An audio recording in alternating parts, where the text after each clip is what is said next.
नमस्कार प्यारे विद्यार्थियों, मैं Saveen assistant professor PG department of history government college Birohar आपका इस लेक्चर में हार्दिक स्वागत करता हूं। प्यारे बच्चों, आज हम पढ़ेंगे वैदिक काल के बारे में।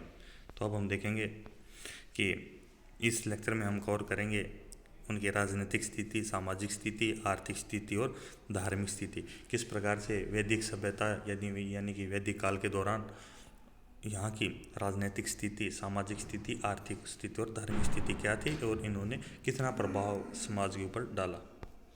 अब हम देखेंगे कि जो वैदिक शब्द है वो वेद से बना है। वेद का अर्थ होता है ज्ञान। वैदिक संस्कृति के निर्माता आर्य थे। आर्य संस्कृत भाषा का शब्द है जिसका अर्थ होता है श्रेष्ठ। आर्य भाषा सूचक शब्द है पर जाति सूचक नहीं है। आर्यों को लिपि का ज्ञान नहीं था, अतः वे अपने ज्ञान को एक पीढ़ी से दूसरी पीढ़ी तक ज्ञान को सुनकर पहुंचाते थे। इसलिए वैदिक साहित्य को श्रुति साहित्य भी कहा गया है। इसका एक नाम संहिता भी है। तो प्यारे बच्चों, अब तक हमने जाना कि किस प्रकार से जो आर्य है वो एक संस्कृत भाषा का शब्द होता है, उसका अर्थ होता है श्रेष्ठ। अब हम देखेंगे कि आर्यों का मूल निवास स्थान क्या था। इसके ऊपर अलग अलग इतिहासकारों की अलग अलग अवधारणाएं हैं कि आर्यों का निवास स्थान कहाँ था। कई इतिहासकार मानते हैं कि आर्य भारत में ही थे, कई कहते हैं कि भारत का ईरान से आए, और अलग अलग इनके व्यू पॉइंट है। तो इसके बारे में जान लेते हैं कि हाल ही में जर्मनी में अपना शोध कार्य पूरा करने के बाद भगवान दास गिडवानी ने अपनी पुस्तक दी रिटर्न ऑफ द आर्यंस में भारत को ही आर्यों का मूल निवास स्थान माना है। इसके अलावा अविनाश चंद्र दास, डॉक्टर संपूर्णानंद ने इनका सप्त सेंधो प्रदेश को आर्यों का निवास स्थान माना है। सप्त सेंधो प्रदेश यानी कि उस समय की यहाँ जो 7 नदियाँ थी उसके आर पार जो क्षेत्र फैला उसको हम सप्त सेंधो प्रदेश के नाम से जानते हैं। उसके बाद पंडित गंगानंद झा का मानना था कि इनका निवास स्थान ब्रह्म ऋषि देश ही है और यहीं से ये पूर्व की तरफ गए। और वहीं दूसरी ओर डॉक्टर LD कल्ला के अनुसार आर्य कश्मीर प्रदेश के निवासी थे, और डॉक्टर DS त्रिवेदी के अनुसार आर्य देविका प्रदेश के निवासी थे। देविका नदी मुल्तान में बहती है। दयानंद सरस्वती एवं पाजिटर के अनुसार आर्य तिब्बत के निवासी थे। बाल गंगाधर तिलक के अनुसार आर्यों का मूल स्थान उत्तरी ध्रुव था। और वी गोल्डन चाइल्ड का मत है कि रूस से ये आए हैं। और जर्मन विद्वान मैक्स मुलर ने आर्यों का मूल स्थान मध्य एशिया में बैक्टीरिया को माना है। ऋग्वेद एवं ईरानी ग्रंथ जिंदावस्था में कई भाषाएं की समानता पाई जाती है। फॉर एग्जाम्पल के रूप में हम देखें तो वैदिक इंद्र अवस्था का इंद्र, वैदिक आयु अवस्था का वायु, वैदिक मित्र अवस्था का मित्र आदि। आज जो कुछ पशुओं के नाम भी उन दोनों में मिलते जुलते माने जाते हैं। अतः ज़्यादातर इतिहासकार इस निष्कर्ष पर पहुंचते हैं कि आर्यों का मूल स्थान मध्य एशिया में बैक्टीरिया या अल्प्स पर्वत के पूर्वी क्षेत्र में यूरेशिया, जहाँ पे यूराल पर्वत है, जहाँ पे यूरोप और एशिया मिलते हैं, वहाँ पे यूराल पर्वत है, यानी यूरेशिया से माना जाता है। तो भाई हमारा ये माना जाता है कि आर्यों के आक्रमण, ये माना जाता है कि आर्यों ने जो भारत पर जो सिंधु सभ्यता के जो कालांतर में जो लोग थे उनको आक्रमण करके उनको दक्षिण भारत की तरफ धकेल दिया और स्वयं उत्तर भारत में वो स्थापित हो गए। तो इसके ऊपर भी इतिहासकारों का एक मत है। उनका मानना है कि आर्य भारत के निवासी थे या बाहर से आए थे। इस बात को लेकर अब भी विवाद है। कुछ विद्वानों का मत है कि आर्य लोग 1500 ईस्वी के आसपास भारत में आए थे। मैक्स मूलर के इस काल का निर्धारण करने का कारण यह है कि वे एक सच्चा ईसाई था, इसलिए सृष्टि की रचना के बारे में, बाइबल में दी गई कहानियों के बारे में विश्वास किया गया कि भारत से आए थे। और कई इतिहासकार ये मानते हैं कि भारत से नहीं आए थे।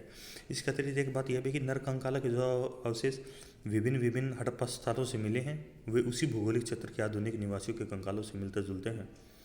इतना सब होने के बावजूद आर्यों को बाहर का निवासी कैसे माना गया, इसकी एक रोचक कहानी है। तो एक हमारे यहाँ यूपी में एक सनोली की साइट है, पुरातात्विक साइट है, वहाँ से एक हमें हाल ही के वर्षों में एक रथ का अवशेष मिला है। तो इससे पहले क्या माना जाता था कि भारत में रथ आया नहीं, लेकिन भारत में रथ होने का प्रमाण ये है कि भाई आर्य भारत के निवासी थे और वहाँ पे काफ़ी बड़ा मतलब राजा का अवशेष मिला है और काफ़ी सोना चांदी के आभूषण मिले हैं, काफ़ी कीमती धातुएं मिले हैं। जो एक मुख्य जो बात थी वहाँ के हमें एक रथ के प्रमाण मिले हैं। और ये रथ के प्रमाण होना भारतीय इतिहास के मील में लकीर की साबित होगा, क्योंकि ज़्यादातर इतिहास ये मान्यता था कि आर्य बाहर से आए, लेकिन यहाँ रथ के प्रमाण यहाँ में मिले हैं, तो ये माना जाता है कि आर्य ही भारत के मूल निवासी थे। और इस प्रकार से हम देखते हैं कि सबसे पहले बोगजकुई का अभिलेख 1400 ईसा पूर्व में पश्चिमी एशिया या एशिया माइनर में स्थित बोगजकुई से 1400 ईस्वी पूर्व का अभिलेख मिला है। इस अभिलेख में दो कबीले के बीच में संधि का उल्लेख है। संधि की शर्तों की रक्षा के लिए कुछ देवताओं को साक्षी बनाया गया है। इसमें इंद्र, मित्र, वरुण और नक्षत्र देवता प्रमुख हैं। लेकिन यहाँ एक ध्यान देने वाली बात है कि यहाँ पे अग्नि का उल्लेख नहीं है, बल्कि काफ़ी देवताओं का यहाँ में उल्लेख मिलता है। तो प्यारे बच्चों, कुल मिलाकर हमने पढ़ा। अब हम देखेंगे कि वैदिक काल। तो भाई, वैदिक संस्कृति को अध्ययन की सुविधा के लिए दो कालों में बांटा जाता है, ऋग्वैदिक काल और उत्तर वैदिक काल। ऋग्वैदिक काल का टाइम पीरियड है 1500 ईसा पूर्व से 1000 ईसा पूर्व। ऋग्वेद में लोहे का उल्लेख नहीं है। लोहे का ज्ञान हमें 1000 ईसा पूर्व के आसपास एटा जिले के अतरंजी खेड़ा से प्राप्त होता है। इसी कारण ऋग्वेद काल की उच्च सीमा 1000 ईसा पूर्व रखी गई है। सिंधु सभ्यता का पतन 1500 ईसा पूर्व में माना जाता है, अतः इसकी निम्न सीमा 1500 ईसा पूर्व रखी गई है। और ठीक इसी प्रकार से उत्तर वैदिक काल का टाइम पीरियड हमें 1000 ईसा पूर्व से लेकर 600 ईसा पूर्व तक माना जाता है। उत्तर वैदिक काल में हमें लोहे का उल्लेख मिलने लगता है, अतः इसकी निम्न सीमा 1000 ईसा पूर्व रखी गई है। 600 ईसा पूर्व में भारत में द्वितीय नगरीय क्रांति प्रारंभ हुई, जो उत्तर वैदिक काल के बाद घटना घटित हुई, अतः इसकी उच्च सीमा 600 ईसा पूर्व रखी जाती है। हाल में ही सोनभद्र से राजा नल के टीले और अन्य स्थलों पर खुदाई से यह प्रमाण मिलता है कि लोहे का इस्तेमाल यहाँ 1500 ईसा पूर्व में किया जाता था। लेकिन बच्चों, एक दो साइट को छोड़ के हमें ये प्रमाण नहीं मिलता है। अब इनका भौगोलिक क्षेत्र की बात करते हैं। जैसा कि ऋग्वेद में अफगानिस्तान की 4 नदियों का उल्लेख है, कुंभा, कुर्मो, गोमती और सुवास्तु। इसी प्रकार ऋग्वेद में सप्त सैंधव प्रदेश का उल्लेख मिलता है। जैसे हमने बताया कि आर्यों का कई इतिहासकारों का मानना है कि आर्यों का निवास स्थान सप्त सैंधव प्रदेश में था। तो ये 7 नदियाँ थी, सिंधु, सरस्वती, सतलुज, व्यास, रावी, झेलम, चिनाब। यानी कि ये माना जाता है कि आर्य सर्वप्रथम पंजाब और अफगानिस्तान के क्षेत्र में बसे थे। इसके बाद वो आर्य पूर्व की ओर बढ़े और कुरुक्षेत्र के निकट एक प्रदेश पर अधिकार करके उन्होंने इसका नाम ब्रह्मवर्त रखा। ऋग्वेद में गंगा नदी का 1 बार उल्लेख है, बल्कि यमुना नदी का 3 बार उल्लेख है। तो इस प्रकार से हम कह सकते हैं कि ऋग्वैदिक आर्यों का भौगोलिक क्षेत्र था सप्त सैंधव प्रदेश, जो कि 7 नदियों के से मिलकर बना था। अब हम देखेंगे उत्तर वैदिक काल का आर्यों का भौगोलिक क्षेत्र। उत्तर वैदिक काल में आर्यों के प्रसार का वर्णन शतपथ ब्राह्मण के विदेह माधव की कथा में मिलता है। उसके अनुसार विदेह माधव ने अग्नि को मुख में धारण किया और वह अग्नि माधव के मुख से बाहर निकलकर पृथ्वी पर आ पहुंचा। उस समय विदेह माधव सरस्वती तट के पर निवास करते थे। अग्नि सब कुछ जलाता हुआ पूर्व की तरफ आगे बढ़ा। उसके पीछे पीछे माधव और उसका पुरोहित गौतम चला। वह नदियों को जलाता चला गया और वह सदनीरा यानी कि गंडक नदी को जला नहीं पाया, और यही आर्यों की पूर्व सीमा हो गई। तो प्यारे बच्चों, यहाँ हम ये जो हमने अभी पढ़ा, उससे हम ये निष्कर्ष पर पहुँचते हैं कि पूर्व में आर्यों की जो सीमा होगी वो होगी गंडक नदी। शतपथ ब्राह्मण में नर्मदा नदी का भी उल्लेख मिलता है। उत्तर वैदिक काल में आर्यों को संपूर्ण हिमालय की जानकारी हो गई थी। उत्तर वैदिक साहित्यों में गंगा, यमुना, दोआब, विंध्याचल आदि का भी उल्लेख मिलता है। अतः विंध्याचल प्रदेश को उत्तर वैदिक कालीन आर्यों की संस्कृति की दक्षिणी सीमा, यानी पूर्वी सीमा तो गंडक, दक्षिणी सीमा हो गई इनकी विंध्याचल पर्वत। आर्यों ने, ऋग्वैदिक आर्यों ने इससे आगे बढ़कर गंगा, यमुना, दोआब उसके निकट के क्षेत्र पर अधिकार करके उसका नाम ब्रह्म ऋषि देश रखा। उसके बाद आर्यों ने हिमालय और विंध्याचल पर्वत के मध्य क्षेत्र पर अधिकार करके उसका नाम मध्य देश रखा। कालांतर में आर्यों ने बिहार, बंगाल के दक्षिण पूर्वी क्षेत्र पर अधिकार कर लिया और इसका नाम आर्यवर्त रखा। तो बच्चों, अब हम देखेंगे वैदिक नदियाँ, यानी कौन कौन सी वैदिक नदियाँ हैं। वैदिक नदियाँ, वैदिक साहित्य में कुल 31 नदियों का उल्लेख है, जिनमें से 25 का उल्लेख हाल के लिए ऋग्वेद में है। ऋग्वेद की नदी सूक्त में 21 नदियों का उल्लेख है, जिनमें सिंधु नदी का सर्वाधिक बार उल्लेख है। तो हमने ये भी बताया कि इनका निवास स्थान सप्त सिंधु प्रदेश, सप्त सैंधव यानी सप्त सिंधु प्रदेश माना जाता था। परंतु ऋग्वैदिक आर्यों की सबसे पवित्र नदी सरस्वती थी, इसको उन्होंने नदी तमा के नाम से जाना जाता था। तो भाई, हम वैदिक साहित्य के बारे में बात करें कि हमें कौन कौन सी जानकारी यहाँ से मिलती है, तो उसमें के यहाँ पे हमें 4 वेद मिलते हैं, ऋग्वेद, सामवेद, यजुर्वेद, अथर्ववेद। इसके बाद इनके अलग अलग ब्राह्मण ग्रंथ हैं, उनके बारे में हम अगले अध्याय में चर्चा करेंगे। तो एक हम यहाँ के मतलब पुरातात्विक साक्ष्य की बात करते हैं। ऋग्वैदिक पुरातात्विक साक्ष्य, तो 3 प्रकार के हमें मिलते हैं। एक तो हमें यहाँ मर्दबांड मिलते हैं, ब्लैक एंड रेड वेयर, यानी काले व लाल मर्दबांड, कॉपर वुड्स ताम्रपुंज, और ओसीपी ओचर कलर्ड पोट्री। ऋग्वैदिक पुरातात्विक साक्ष्य लोह पुरावस्था का संकेत देता है, परंतु ओसीपी गंगा यमुना दोआब में पाए गए हैं। और इस प्रकार से, लेकिन जब हम उत्तर वैदिक काल की बात करें तो हमें एक मिलता है पीजीडब्ल्यू, यानी चित्रित दूसरा मर्दबांड। यानी इस पीजीडब्ल्यू को हम लोहे के साथ जोड़ के देखते हैं, और लोहे के साथ जब वो जोड़ के देखेंगे तो ये उत्तर वैदिक काल में हमें लेके चलेगा। इसके साक्ष्य हमें पंजाब, हरियाणा, राजस्थान, पश्चिमी उत्तर प्रदेश से मिलते हैं। और सबसे पहले हमें ये पंजाब के भगवानपुरा, ददेरी, नागौर, जाखोड़ में मिले हैं। तो इस प्रकार से हम देखते हैं किस प्रकार से आर्य यहाँ तक फैले हुए थे। अब हम देखेंगे, अब हम इन दोनों कालों का कंपैरिजन करके देखेंगे कि ऋग्वैदिक काल और उत्तर वैदिक काल में हमें क्या क्या। जैसे ऋग्वैदिक काल की का नामकरण ही ऋग्वेद के ऊपर, जो हमारा फर्स्ट वेद है उसके आधार पर रखा गया है ऋग्वेद। इसका निवासस्थान सब सैंधव था, जिसमें सबसे ज़्यादा उल्लेख सिंधु नदी हमने अभी पढ़ा है। सबसे पवित्र नदी थी सरस्वती, उसको हमने नदी तुमा की संज्ञा दी है। इसका उल्लेख, इसमें अफगानिस्तान की 4 नदियों का उल्लेख है, यह भी हमने पढ़ा है।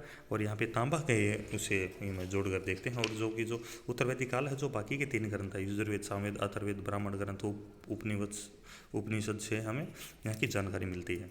और यहाँ से हम पीजीडब्ल्यू मिलता है, और वहाँ ऋग्वैदिक काल में हमें black and red and OCP, और यहाँ पे हमें पीजीडब्ल्यू यानी चित्रित दूसरा मर्दबांड मिलता है। इसको हम लोहे के साथ जोड़ कर देखते हैं। तो बच्चों, ये हमने कंपैरिजन करके देखा ऋग्वैदिक काल का और उत्तर वैदिक काल का।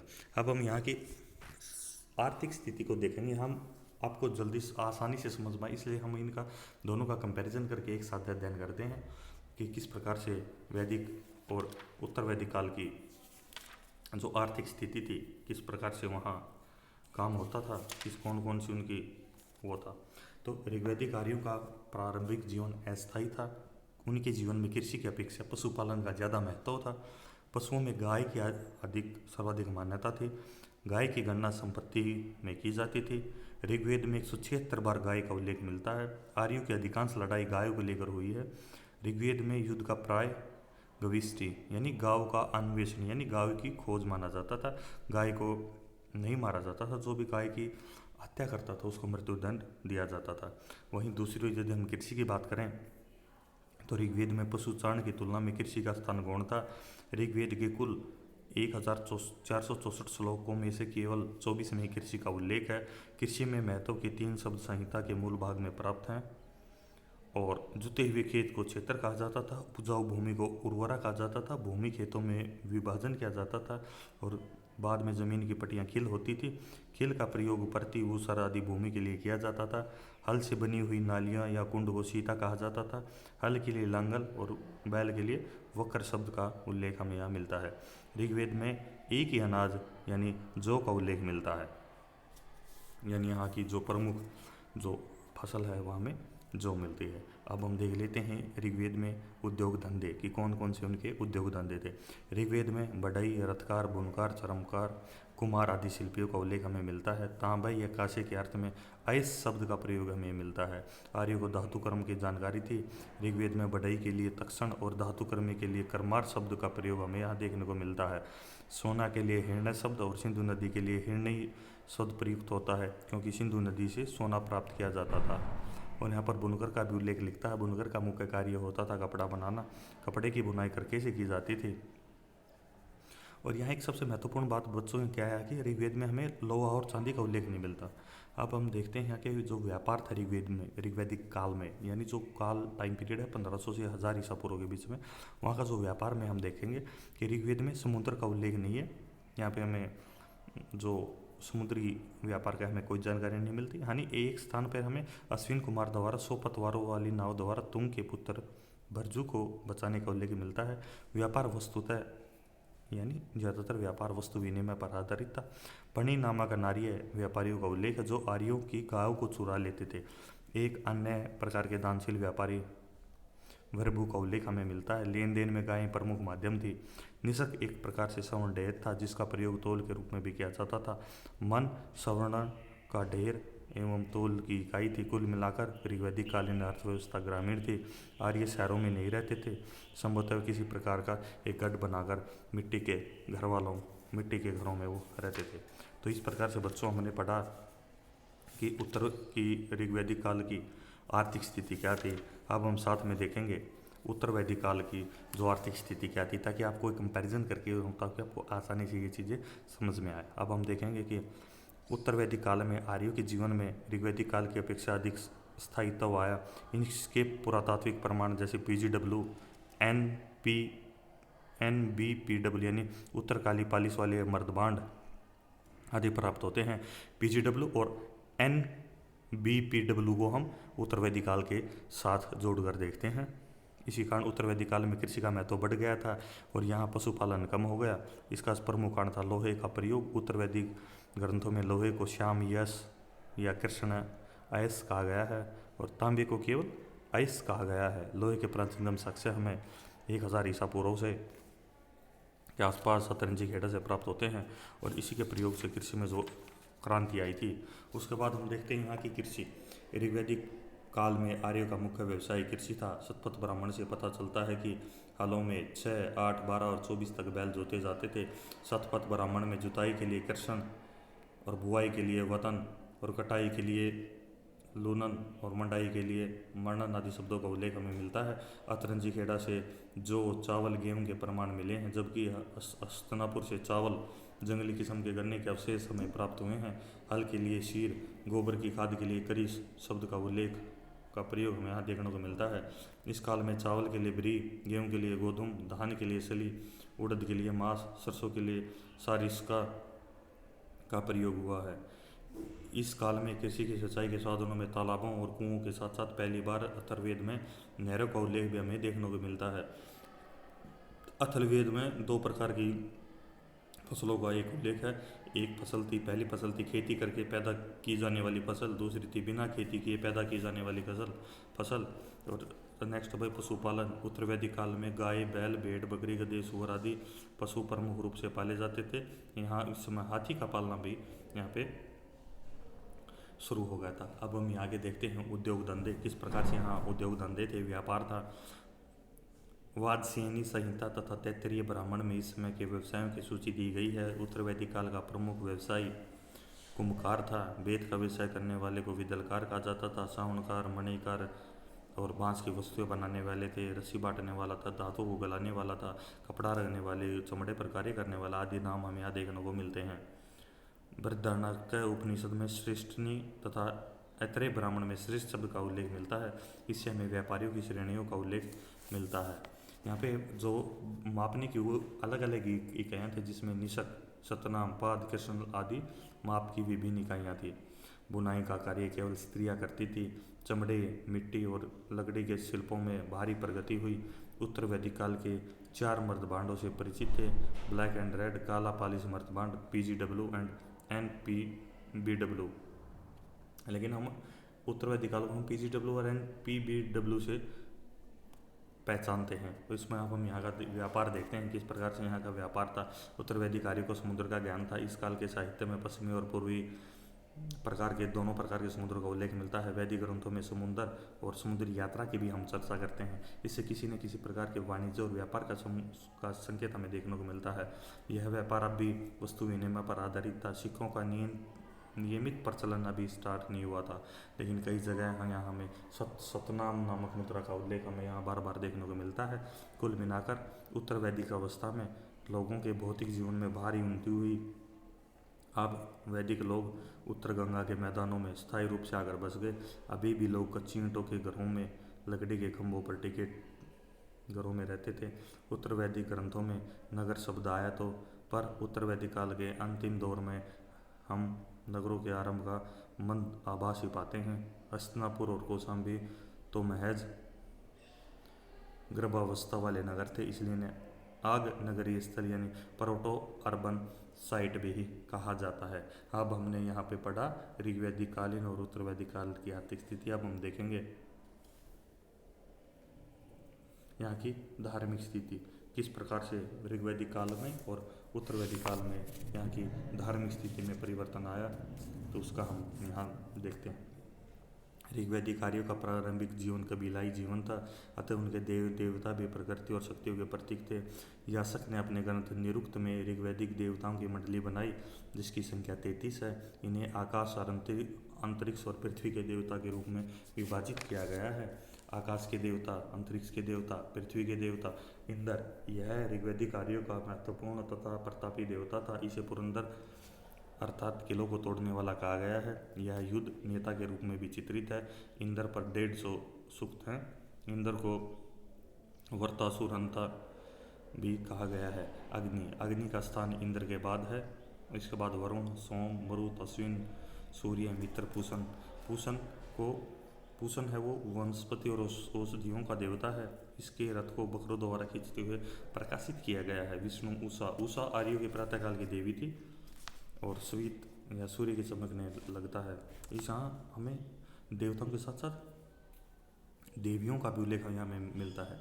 वैदिक धर्म में पुरुष देवताओं का ही आधिपत्य था, देवियाँ बहुत कम थी। सर्वाधिक महत्वपूर्ण देवी उषा, जिसको प्रभात की देवी कहा जाता था। अन्य भी देवियाँ थी, पृथ्वी, अदिति, रात्रि, पिशान आदि। ऋग्वैदिक काल में देवताओं की तुलना में देवियों की प्रमुखता नहीं थी। ऋग्वैदिक काल के आरंभ में बहुदेवतावाद का प्रचलन मिलता है। फिर एक समय में एक ही देवता को प्रमुखता दी गई। मैक्समुलर ने इसे एक देववाद कहा गया। ऋग्वेद के 10वें मंडल में जाकर एकेश्वरवाद के हमें दर्शन होने लगते हैं। उपासना की रीति, ऋग्वैदिक देवता की उपासना की प्रमुख रीति थी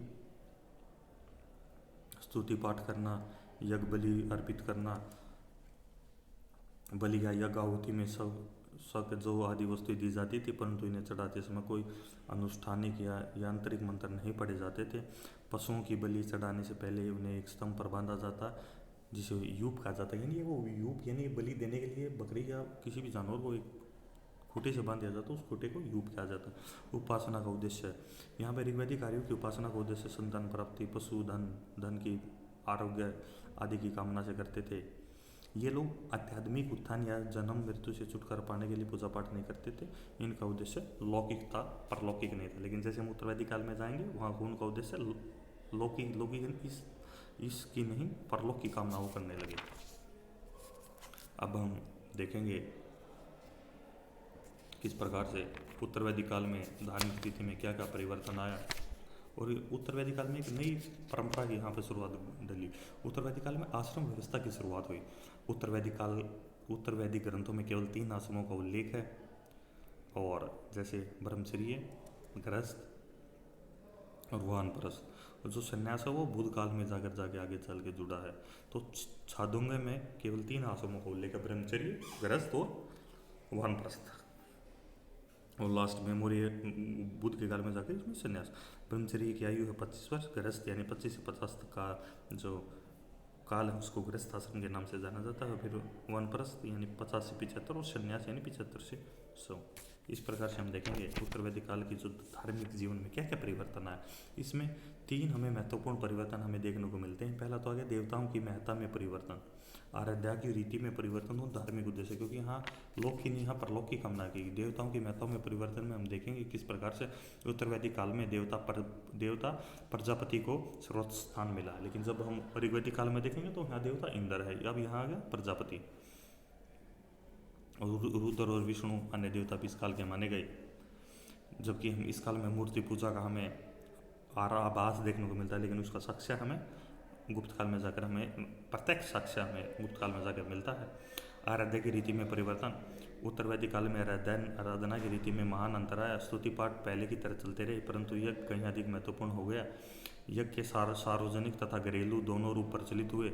यज्ञ में बड़े पैमाने पर पशु बलि दी जाती थी, जिससे पशुधन का ह्रास होता था। अतिथि गोधन कहलाते थे, क्योंकि उन्हें गोमांस खिलाया जाता। यज्ञों में कर्म के 7 मंत्र पढ़े जाते थे। यज्ञ करने वाला यजमान कहलाता था। इन यज्ञों को सर्जन अंगीकरण विस्तान पुरोहितों ने किया, जो ब्राह्मण कहलाते थे। यज्ञ की दक्षिणा में गायें, दासियां, सोने, कपड़े, घोड़े आदि दिए जाते थे। राजसूय यज्ञ करने वाले पुरोहित को दक्षिणा में 24,000 गाय मिली, परंतु यज्ञ की दक्षिणा में भूमि का दान दिया जाना उत्तरवैदिक काल में प्रचलित नहीं हुआ। हालांकि शतपथ ब्राह्मण में कहा गया है कि अश्वमेध यज्ञ में पुरोहित को उत्तर दक्षिण पूर्व पश्चिम चारों दिशाएं दे देनी चाहिए। इसका अर्थ यही है कि पुरोहित जहाँ तक संभव अधिक से अधिक भूमि स्वीकार करना चाहता था। यज्ञ और बेटा थर्ड पॉइंट इसका मतलब यज्ञ, यहाँ पे मुख्य तौर पे योगों की अलग अलग श्रेणियां बनाई गई जिसमें मुख्यतः पुरुष मेघ, अश्वमेघ यज्ञ, राजसूय यज्ञ, वाजपेयी यज्ञ, अश्वमेघ यज्ञ आदि प्रसिद्ध थे। और यहाँ के हमें धार्मिक उद्देश्यों के परिवर्तन में भी हमें यहाँ देखने को मिलता है। शतपथ ब्राह्मण में पहली बार पुनर्जन्म के सिद्धांत का हमें उल्लेख मिलता है, यानी जहाँ पुनर्जन्म होगा उसका मान्यता था कि इस जन्म में यदि हम अच्छे कर्म करेंगे तो पुनर्जन्म के बाद हमें अच्छा जीवन मिलेगा। तो यहाँ इनका मतलब परलोक की कामना की गई, जबकि हमारे ऋग्वैदिक काल में लौकिक यानी इस लोक की कामना की गई। अब हम देखेंगे इनका सामाजिक जीवन कि किस प्रकार से उत्तर वैदिक काल में और ऋग्वैदिक काल में सामाजिक जीवन में क्या क्या परिवर्तन आया।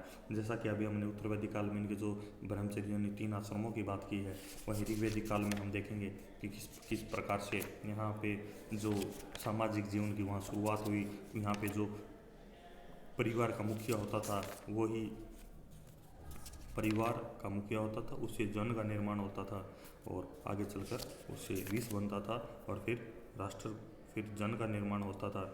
और इसी प्रकार से यदि हम उत्तर वैदिक काल में काम करें तो यहाँ एक नई श्रेणी यानी राष्ट्र का उल्लेख हमें यहाँ देखने को मिलता है। और यहाँ हमें सभा समिति विपद का उल्लेख हमें यहाँ देखने को मिलता है। सभा समिति और विदत, सभा का उल्लेख हमें यहाँ पे 8 बार मिलता है, समिति का हमें उल्लेख ऋग्वेद में 9 बार मिलता है और विदत का उल्लेख हमें 122 बार मिलता है। समिति यानी कि सामान्य लोगों की सभा, और सभा समिति यानी सामान्य लोग इसमें शामिल होते थे, सभा यानी विशिष्ट लोगों की शामिल होते थे। और विदत का उल्लेख यहाँ सामाजिक, धार्मिक और सैन्य उद्देश्यों के लिए यह संस्थाएं काम करती थी। उसके बाद यहाँ काफ़ी अलग अलग मतलब राजा का प्रमुख पदाधिकारी होता था, उसके बाद यहाँ का प्रमुख सेनानी होता था और यहाँ मनोरंजन के साधन होते थे, नाच गाना शिकार करना। और शिक्षा यहाँ पे जो शिक्षा थी धार्मिक और साहित्यिक शिक्षा इन्हें दी जाती थी जो मुख्यतः इसके ऊपर आधारित थी, यानी श्रुति साहित्य के ऊपर आधारित थी। और ये मतलब सुनकर यहाँ पे ज्ञान प्राप्त किया जाता था। और इसी प्रकार से जब हम उत्तर वैदिक काल में देखें तो यहाँ स्त्रियों की यानी महिलाओं की श्रेणी में काफ़ी कमी आई और यहाँ का समाज में अलग अलग कई वर्ग उभर के आए, जिनमें सेनानी, पुरोहित, युवराज, महिषी, सूत, ग्रामीणी, संग्रहिता, बागदूत, अक्सवाप और पालागल आदि प्रमुख थे। और यहाँ का सामाजिक जीवन का वर्ण आश्रम व्यवस्था यहाँ का आधार है। वर्ण व्यवस्था की नींव हालांकि ऋग्वेद में पड़ चुकी थी, लेकिन उत्तर वैदिक काल में आते थे यह स्थापित हुई। समाज में 4 वर्ण थे, ब्राह्मण, क्षत्रिय, वैश्य, शूद्र।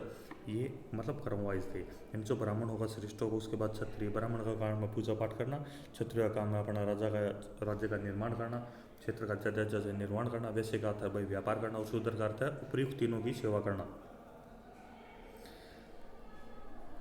तो कुल मिलाकर यहाँ हमें महिलाओं की स्थिति में हमें ऋग्वैदिक काल में गिरावट देखने को मिलती है। ऐत्रेय ब्राह्मण में पुत्री को ही समस्त दोषों का कारण माना गया है। मैत्राणी संहिता में स्त्रियों को पाशा और सूरा के समान 3 बुराइयों में माना गया है। तो इस प्रकार से बच्चों हम देखते हैं ऋग्वैदिक काल का और उत्तर वैदिक काल का सामाजिक जीवन किस प्रकार से यहाँ बटा हुआ था। अब हम देखेंगे यहाँ का राजनीतिक जीवन। ऋग्वैदिक काल का मतलब 1000 से इसका टाइम पीरियड है, 1000 से इसका टाइम पीरियड है 1500 से 1000 ईसा पूर्व। उत्तर वैदिक काल का टाइम पीरियड है 1000 से 600 ईसा पूर्व। जो राजनीतिक स्थिति थी, किस प्रकार से इनको बांटा जाता था, यानी कुटुंब यानी सबसे छोटी इकाई, फिर ग्राम यानी कई परिवारों का समूह, विश यानी कई कामों का समूह, जन यानी कई गांव का समूह और लास्ट में भाई राष्ट्र। और यहाँ का निर्माण होता था भाई राजा, और राजा के शासकों को गणपति कहा जाता था। यहाँ के प्रमुख अधिकारी थे पुरोहित, सेनानी, ग्रामीण आदि प्रमुख यहाँ के थे। ऋग्वैदिक काल में काफ़ी लोग मिलजुल कर रहते थे। और वही हम उत्तर वैदिक काल की बात करें तो यहाँ शक्तिशाली राज्यों का उल्लेख हमें यहाँ देखने को मिलता है, जिसमें थे भरत और पुरु कबीला आदि प्रमुख था। बाद में इनका स्थान कुरु और पांचाल ने ले लिया।